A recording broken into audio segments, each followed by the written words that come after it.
All right, let's go to the playlist. All right.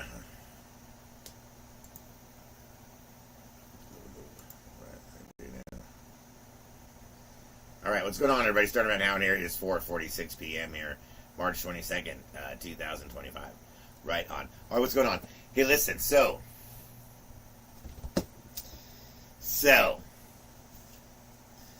I was listening to a great podcast today. Well, podcast or a video on YouTube or whatever you want to call it. I was very impressed today with the video that I saw today, and I'm actually going to play this video for you now in its entirety. And you're going to listen. This is a great interview, man. This is really awesome. This is Anthony DeMaria, who did an interview with Paul Cast from the Paul Cast Show. And it's I'm just really impressed with the fact of Paul Cast taking this community to like a next level, even more than we thought. Because I remember when Paul was here in the beginning and everything and all that stuff. And it seems like he's just got more professional, even more than Brian Davis. Brian Davis is very good. Don't get me wrong, people. Brian Davis is very good. And he started it all with this whole thing. With like these shows. Now I know people like Michael Channels is on the internet first, even before Brian Davis. But as far as doing shows, Brian Davis did the show, and then I came around, and it was just me and Brian Davis, and that's really much it. And now you have shows like the Paul Cash Show and the David Rogerson Show, and then even George Stimson decided to get involved. Nicholas Schreck and everybody, they all came after.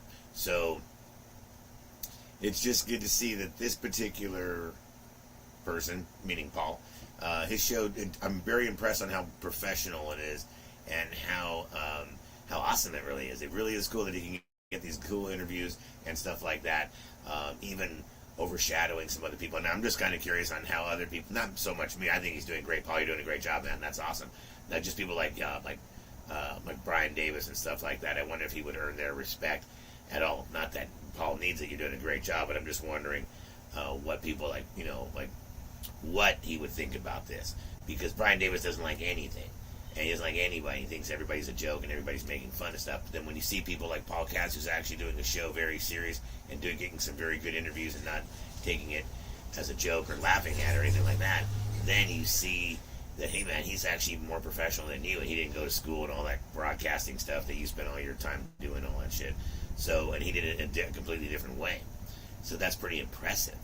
So, kudos to you, Paul Cast, man. That's pretty fucking awesome that you were able to do that. That was actually pretty fucking cool.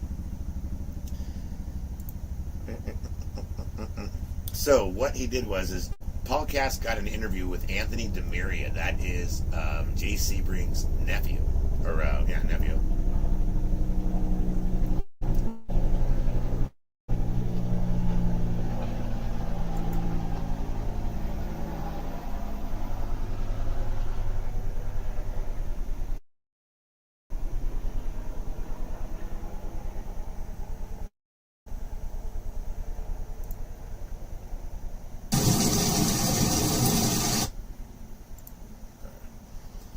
So, let me just move that over here.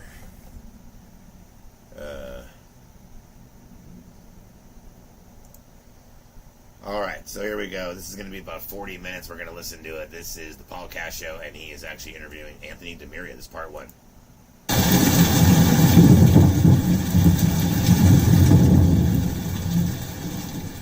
So, for those who don't know, today I'm speaking with Anthony DeMaria, who's the nephew of celebrity hairstylist and men's style innovator in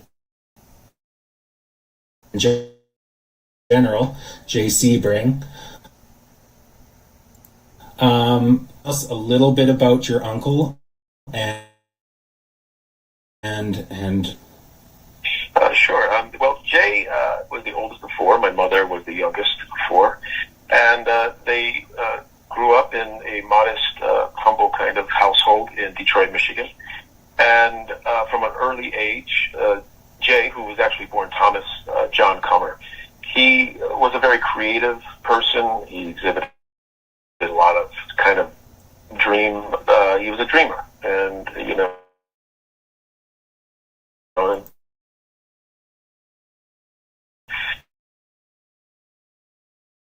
so he was immigrant from, or no, he was a first generation immigrant from Germany, and his own wiring. There wasn't a lot in the Cummer household for dreaming or creativity. It was really coming from the Depression, and it was really about doing the safe thing, the logical thing, to pay your bills and to apply himself to school. He had his father's signature to join the Navy, so he could go out and be a man. And he learned that that was going to be a whole nother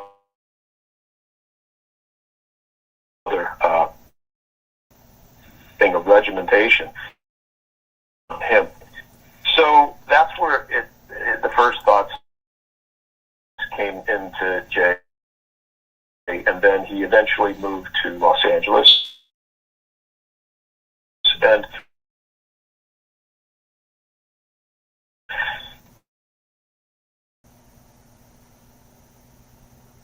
own technique. He applied cosmetology looks on a barber chart, and by doing that, Jay pretty much created the men's hairstyling industry, hair care product line industry, and really defined pretty much all the iconic Hollywood cuts from the time he got his first break in 1959 all the way through to his death in 1969.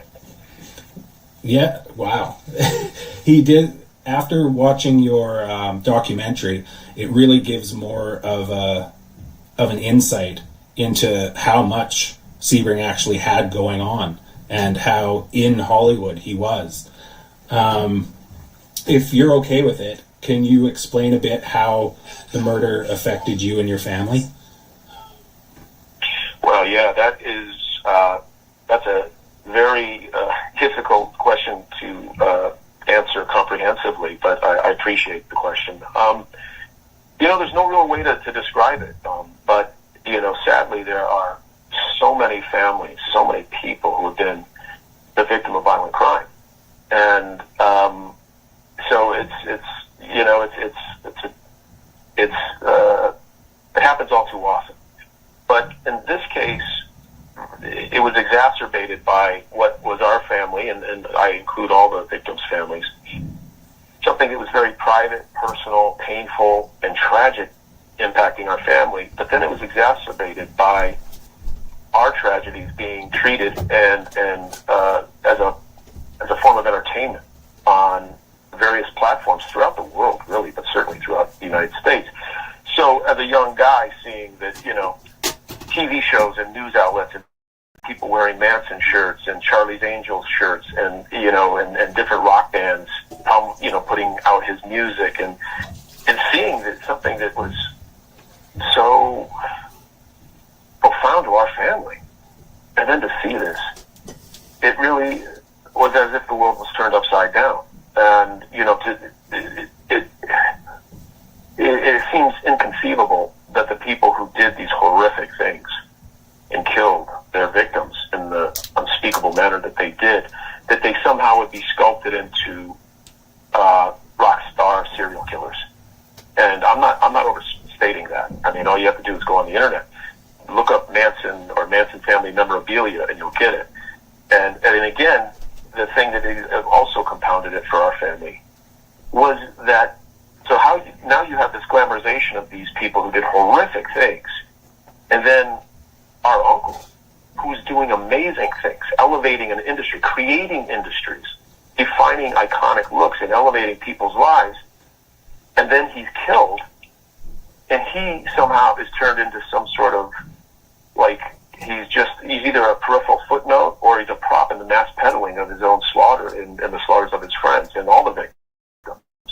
But also in many other cases, something that really spurred the documentary that you mentioned, and also I'm doing a book on Jay Sebring, and it's the same title, Jay Sebring Cutting to the Truth, because it's literally and figuratively what we're doing.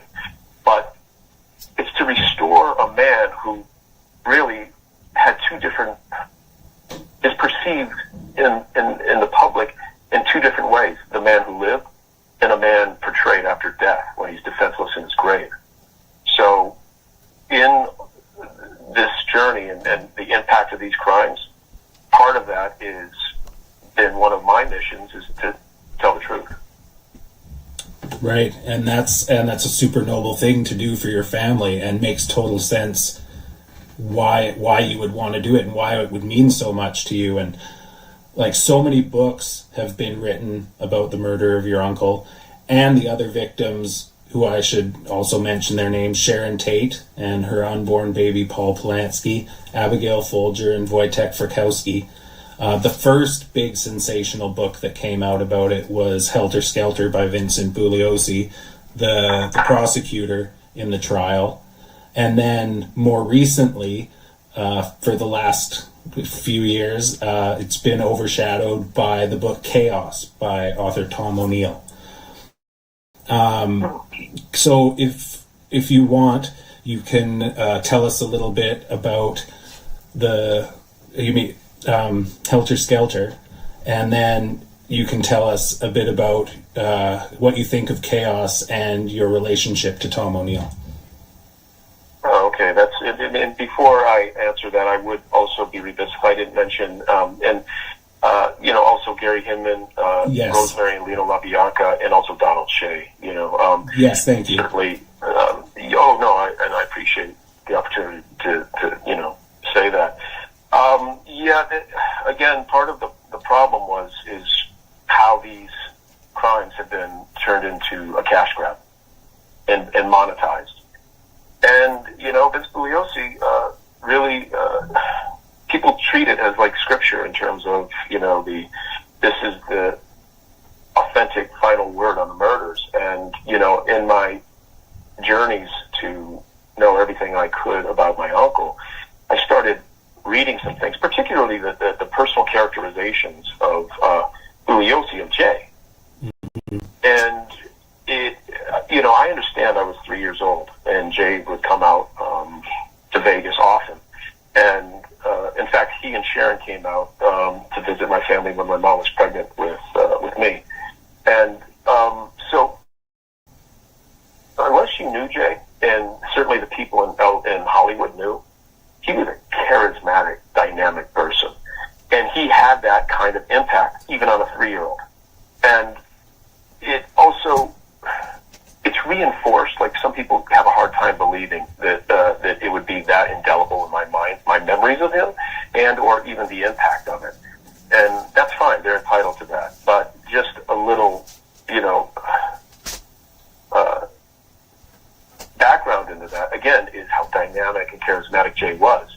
But also, as a youth, throughout the years, being reminded, maybe sometimes 10, 20, 30 times a year, in the news and books and in pop culture, that Jay's murder and the killers, this was something that there was no breath. And it still is like that for all of our families, that it's just constant, and it's always in our face. It kicks you in your balls, it kicks you in the teeth, and it's just something that we deal with. And then we also deal with it in these parole hearings. Right. And I think that when I first went on the journey to read everything I could about Jay, because whenever I talked to my mother or my grandparents, I saw the pain in their eyes, and I felt guilty, like I was causing them this pain, and I wanted to protect them. As a matter of fact, I think a lot of families do this, but we all want to protect each other so that pain doesn't come back, And I remember asking my mom, and I saw a look in my mom's eyes. It made me feel like I wanted to take care of my mother, and that was something that I never ever wanted to do again. And so I would go on these journeys to look up things, and I looked up Bugliosi's book, and I read. I think it's interesting, first of all, how dense and how many pages there are, and yet there's 20, 30 pages devoted to the victims, and in most of them is a kind of tabloid subtext to it. And there were some descriptions of Jay that I thought, what? And as if he was living beyond his means, and he was, that he was kind of like a Hollywood fop trying to keep up with the A-list Hollywood Joneses, And I can give you a very specific example where it says it was rumored he was a black belt. Now, I promise you, Jay wouldn't be running around telling people he's a black belt, and I don't think he was a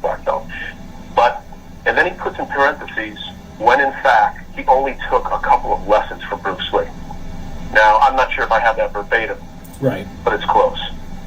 And with regard to that, I have dozens of documents from Bruce Lee to Jay. Jay and Bruce became very good friends from the time when Jay literally discovered him and launched his film career with the Green Hornet, and then what was it, Marlowe? Or I think it was Marlowe with James Gardner. Where he tears up the office. It's actually a great scene, and they became very good friends. And I know Jay and Bruce would train at the back at the parking lot at the shop on Fairfax, at his home on Easton, on the stage with Vic Damone at the Sands before shows or like in the daytime. Because Jay really was a proponent and an advocate for Bruce. So so the two of them became very friendly. But Jay trained extensively with Ed Parker in the years leading up before he also started training with Bruce Lee. So what Bugliosi wrote was, in fact, the complete opposite of what he was saying. And then I looked further into, this kind of insecure, dark, kind of a pretentious person. And all kinds of things didn't add up. But I would say the most definitive thing is that when we interviewed upwards of 80 people for the documentary. Anyone who actually knew Jay, I would either read Bugliosi's description of Jay or have them read it out loud. Not one person said, yeah, there was that side to Jay. Not one. As a matter of fact, it was met with laughter and outrage. And unfortunately, I never was able to, interview Vince because he declined to be interviewed several times. And I would have asked him the obvious questions about the detail, or about the crimes and where they fit and the cultural impacts historically and such. But then I was going to ask him, when you wrote this, where'd you get that source material? Because not one person. And I understand some people might be protective of me because I'm a blood relative. But there is that reality. And people will be honest. And not one person. They said it was the exact opposite of what you wrote. Where'd you get that information? And, I don't know why he declined to be interviewed, but who knows?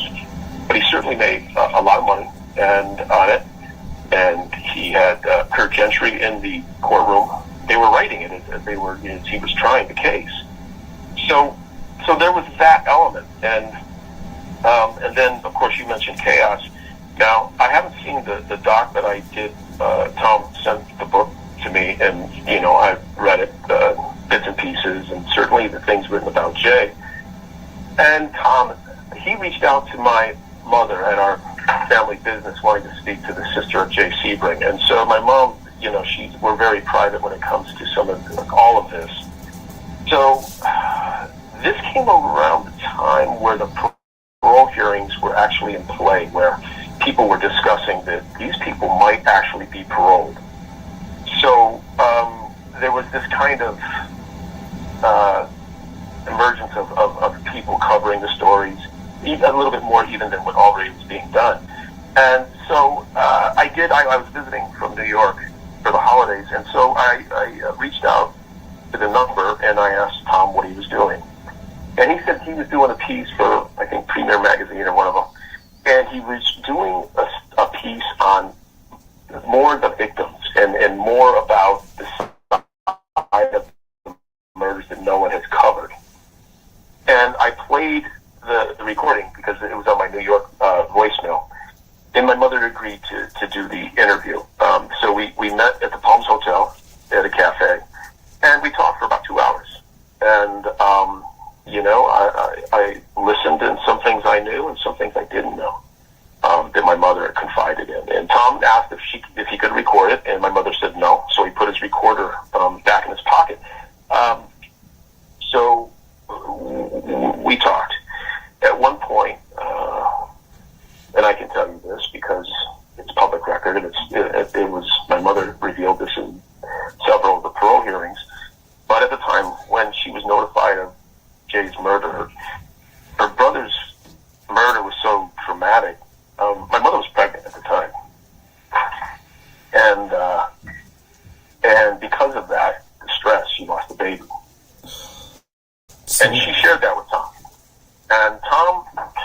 it's again, you ask the impact. That's part of the impact. So Tom contacted me later and said that that was one of the most difficult interviews he'd ever done, and it altered the course of his research and the point of his article. So I was actually kind of encouraged to hear that. I thought, maybe this is somebody who actually will treat these crimes with sober dimension. So we became friendly, and we spoke for over 20 years. And I would share information with him that I learned from my research with the Sebring documentary, and he would share things with me and help me out. And I began to, I liked Tom, and I began to trust him. And so, we had to protect our material that was exclusive to each of our own projects. So that's how we came to kind of, I don't know if you'd say correspond or talk or what have you. And then eventually, I think it was somewhere towards the latter part of that, then there was some things about the Charles Watson tapes. And, I don't know all the details, but how he got involved in that or what have you. But he did write a piece for the New York Times that, unfortunately, I'm not sure if the book came out already or not, but it didn't reflect the reality of what I experienced in that meeting. And the meeting I'm referring to is Deborah Tate and I were called by LAPD and LADA's office, and they discussed the tapes. And I can say this because it's all over, it's in the public realm already. Yeah. But essentially, it was a very respectful gesture, and they were reaching out to us to tell us, that they had listened to the tapes, and then what the possibilities going forward were. That we could possibly request to hear the tapes. And then they told us it would be the FOIA process, Freedom of Information Act, and also, the pros and cons of that. And they also said that, just because you file, or even if you file, that doesn't guarantee that you'll be able to hear it.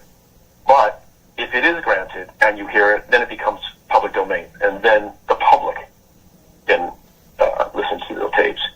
And I asked them what was their concern regarding this, and they said that they were concerned that the tapes would be exploited and sensationalized the way so many other things had been for so many decades. And I completely agreed.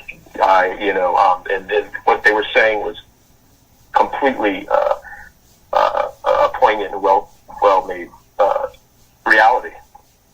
But I asked, are there any other murders involved? Revealed, no. Was there any new information regarding the victims and or knowing their killers at all? No. Was any new information? Because in the doc, I wanted to really, as I learned, to reveal what Jay did in his definitive actions in the last moments of his life. I asked, is there anything new that we know of his last actions in the living room at Cielo? No. So there was no added, I wanted to know if there was any involvement with them. So all the background, no. Now, also, one of my concerns, being at so many parole hearings over the years, I've been to, not Manson's because he never wanted to get out. It wasn't even a question. Right. But Davis, Bugliosi, Van Houten, Krenwinkel, Atkins, and Watson. I've spoken at Van Houten's as a LaBianca family rep, and then at Bruce Davis and Beausoleil's as a Hinton family rep. And the reason I'm bringing this up is I've seen how the inmates and their attorneys have sculpted these narratives that continually mitigate and diminish their involvement in the crimes. And it's everywhere from, the women do this extensively. They're propping themselves up as victims of Manson, right? And then the CDCR, the California Department of Corrections and Rehabilitation, the Board of Parole Hearings, they launched an investigation, and they determined that the women were, in fact, domestic partner they can say, I'm a victim. And also this notion of, them being followers, somehow being brainwashed and indoctrinated. So now they can say, I was duped, I was tricked. Well, again, these are some of the things they say in parole hearings. So my concern is, and if Watson is describing what he was doing out on the front lawn, he can't see what Krenwinkel's doing out on the front lawn either. And he can't see what Atkins is doing. So I know that the inmates and their attorneys would exploit the shit out of that, because they'd say, see, Watson never said that she stabbed this many times, because he wasn't even in the room at that time. Right. So that was something that I was very concerned about. And I think, because Tom, I did later meet with Tom at a place, a bar on Sunset Boulevard, and he was discussing this and wanted to know, and I told him, that I trusted both the LADA and the LAPD reps, detective. Mm-hmm. I believe them. I still do. And I said I was very concerned if those tapes were put in the public sphere, that people would exploit the shit out of it. And then I told them exactly what I told you with regard to how they would try to mitigate their involvement in the crimes. Right. Well, Tom comes out with the report that somehow I don't remember if he quoted me as saying this, but now he's saying that the tapes would reveal that there was more murders, and that the tapes would possibly overturn the convictions of the women. Now, I don't know if he was spinning that from something he heard from me, if that was his own opinion, but that was not said by anyone in that room, not one person. He also describes us as being denied access. That is completely 100% untrue. We were told not only could we possibly hear the tapes, but we were told the process in which we would proceed if we did. So they were completely forthright, and they were hiding nothing. But if you read that, New York Times on the Watson tapes, it would appear that there was all this nefarious kind of confrontation from us, and that we were being excluded from the process, and that is not at all what happened. You also made a good point. Sorry to interrupt you, but you made a good point yesterday the other day when we spoke about if there were more murders and stuff on there, how that would have been good for Watson, and how and if you want to just elaborate on that a little bit, because you made some really good points. Well, that is interesting you said, and I think what I said was, some people say, well, he's lying because he's got something to cover up, and listen, he's got nothing to lose. I mean, he's convicted of killing 8 people.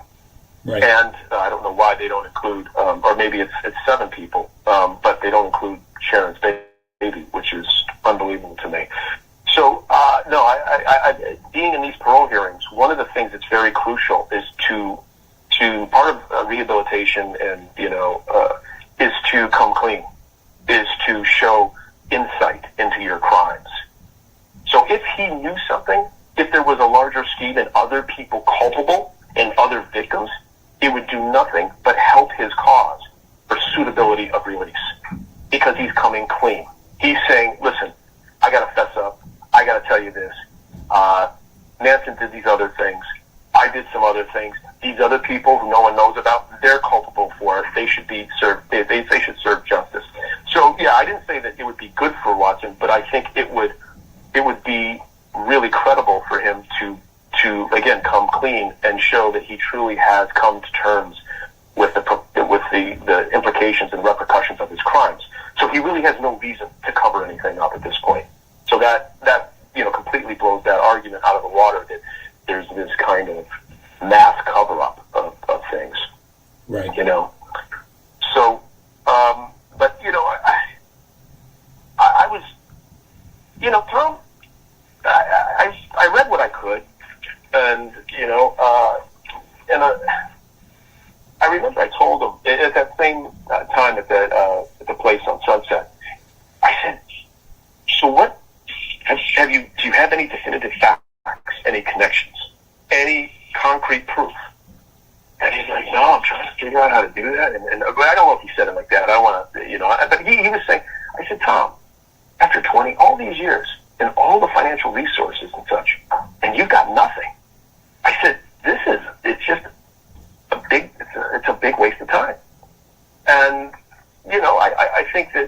I don't remember what his response to that was, but he proved me wrong, because he does have a book that is, I would dare I say, well researched, and he was exhaustive in his efforts. But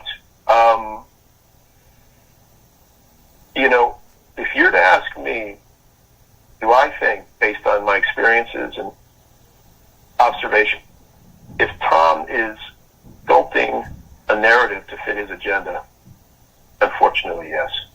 And he's able to make, he's got a gold mine now.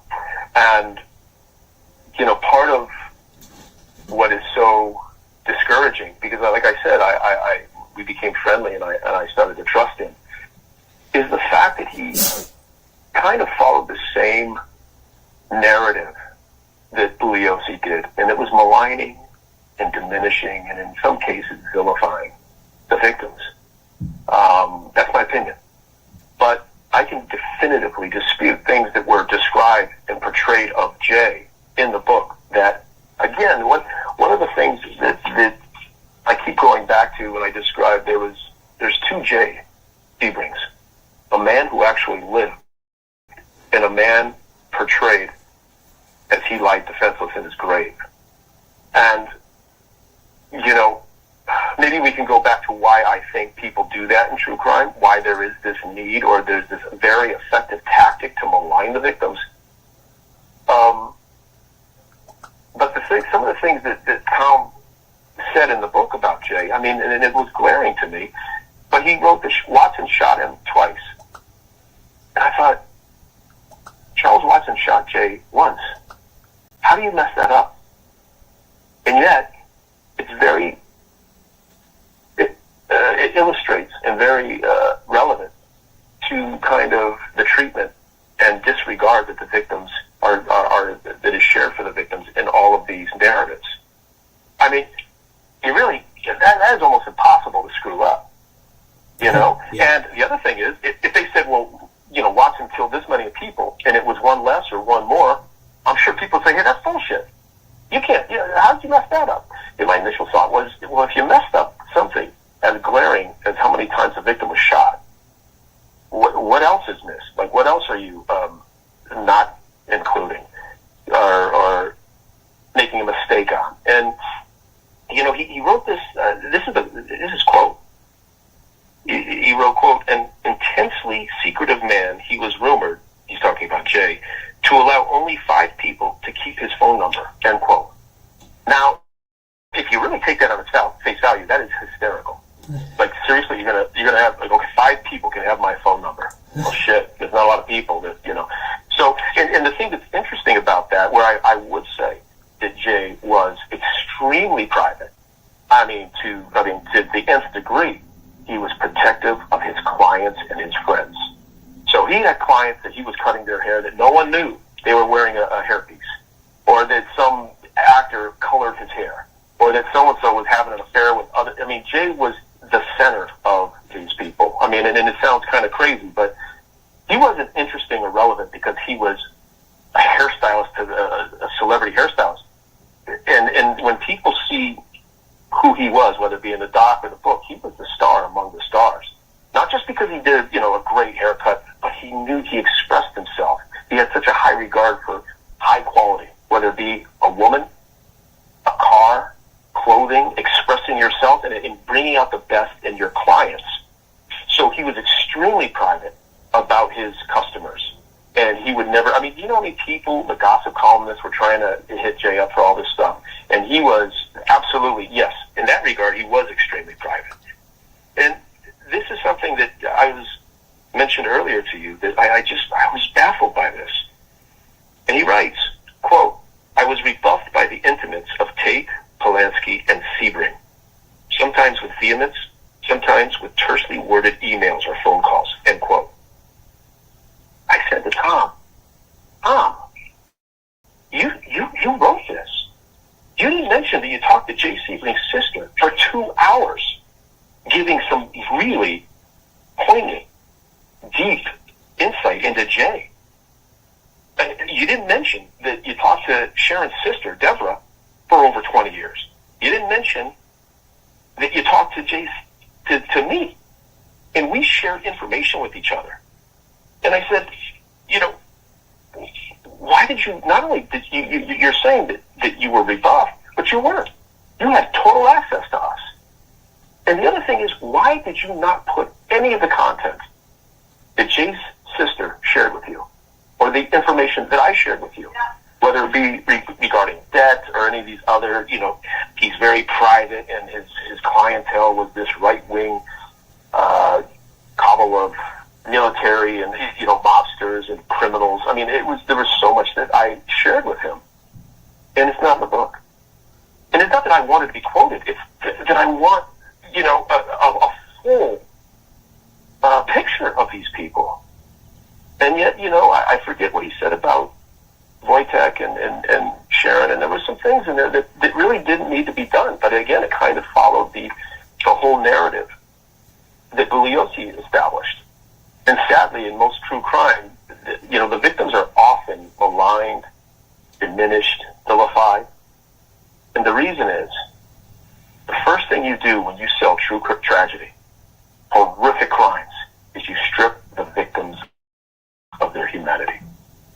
Because now I can package and sell for consumption, guilt-free, the horrible demise of a 6-year-old girl, or a pregnant woman, or an innocent couple on a Sunday evening, stabbed with their own butcher knife and carving forks.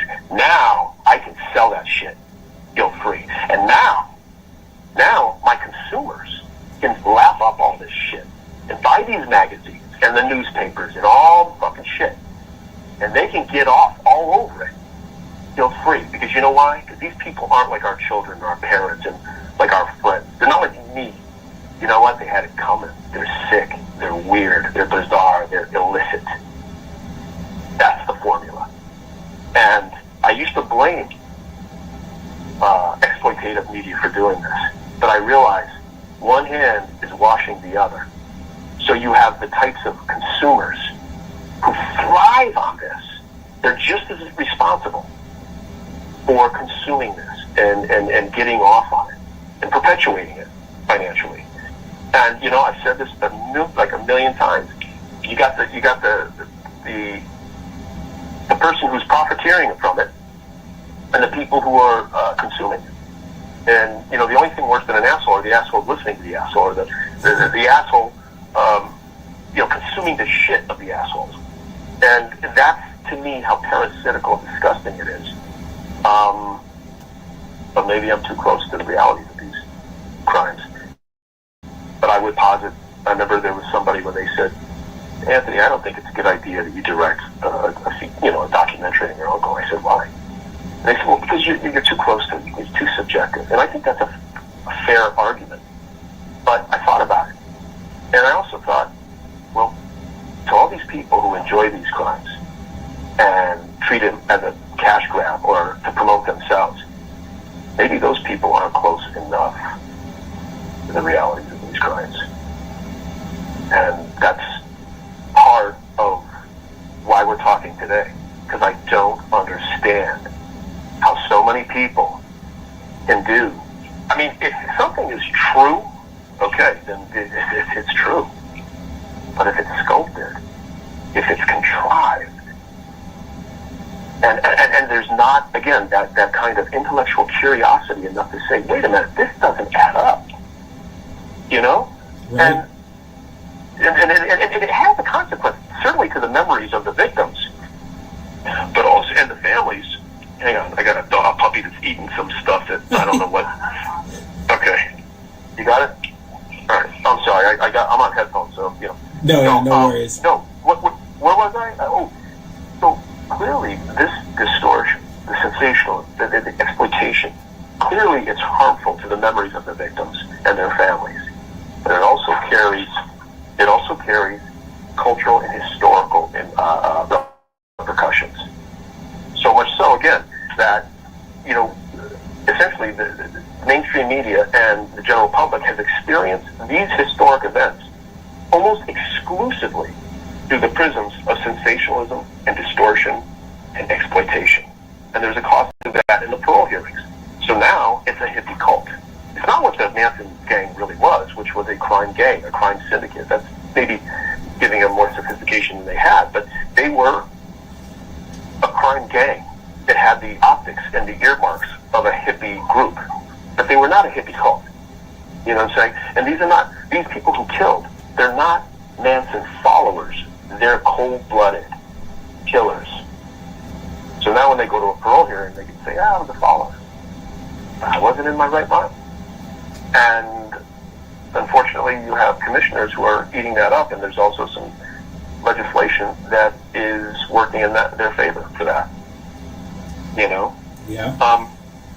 Can I just address, there's a couple other things that, you know, I don't know if you want to hear and let me know, but like, you know, in the book Chaos, there's references to Charlie Barron, and there's a description that he was part of a cabal of right-wing military intelligence and Hollywood figures, many of whom had been J. Sebring's clients, end quote. I mean, it's such a stretch, but the fact of the matter is, yeah, Jay and Charlie were friends. He met them through Jack and Trotter, who was president and head of entertainment at the Sands, and from Frank Sinatra and the Rat Pack, because Jay was their personal stylist. So Jay was the best, and he was very influential, not just with the haircut, but also his connections. So of course, were there mobsters? Yeah, there were some mobsters that came in, but so did Sandy Koufax and Vin Scully. So did that make Jay that he played shortstop for the Dodgers? Do you know what I'm saying? And it's like, you know, you got, now again, this is this right-wing cabal of criminals and mobsters. Do you know who else went there? And regularly? Cardinal James McIntyre, Archbishop Timothy Manning. I mean, Democrats like Jeff Unruh, who was the Speaker of the Assembly in California and ran RFK's California presidential campaign. Thomas Reese, a Democrat congressman. I mean, his friends and his clients, Steve McQueen, Warren Beatty, Sam Cooke, Quincy Jones, Peter Lawford. These are not exactly known for being right-wing mobsters and you know, intelligence people. These are people who are actually quite the opposite. So why wasn't any of that, when it's readily available, why wasn't that put in the book? Because it didn't fit the narrative. So the narrative is this creepy, private guy with all these sketchy people. I mean, he alleges that he had hired bodyguards. That's because the barbers in the barbers union were so pissed off at Jay, because here's a guy who now is charging $20, $50 a haircut, $100 a haircut, when they can only charge 75 cents to $1.25. But Jay's in every publication, and people are walking in the barbershop saying, hey, I want a Sebring cut, and I'll pay the $20 for it. And the barbers are like, what the fuck is a Sebring haircut? Bullshit, this guy's cutting into our pie. So then the barbers unions try to shake Jay down. First, through physical intimidation, but Jay happened to have a lot of very equal, he fought fire with fire. So he also had friends from, like, say, the Purple Gang in Detroit, or his friends in Vegas and Trotter, and all that gang. So when that didn't work, then they tried to pass legislation and shut him down because barbers were, you know, he wasn't a barber, so they said he couldn't cut men's hair. So eventually Jay had to pass legislation that allowed barbers to cut women's hair and cosmetologists to cut men's hair. So my point is, these are things that were happening not because Jay was engaged in illicit or nefarious activities. It's because he was elevating professions and increasing opportunities for people. But the unions, the staid industries, they were getting rocked. They tried to stop him.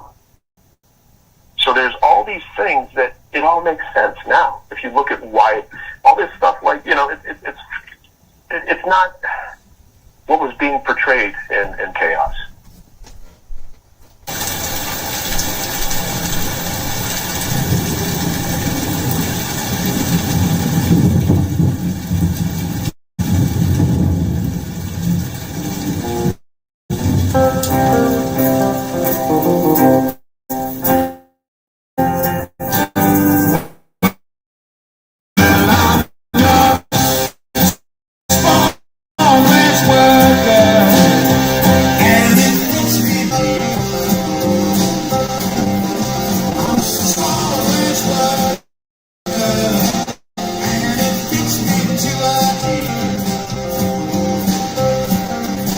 If you want something in conversation, come on and smoke the bottle.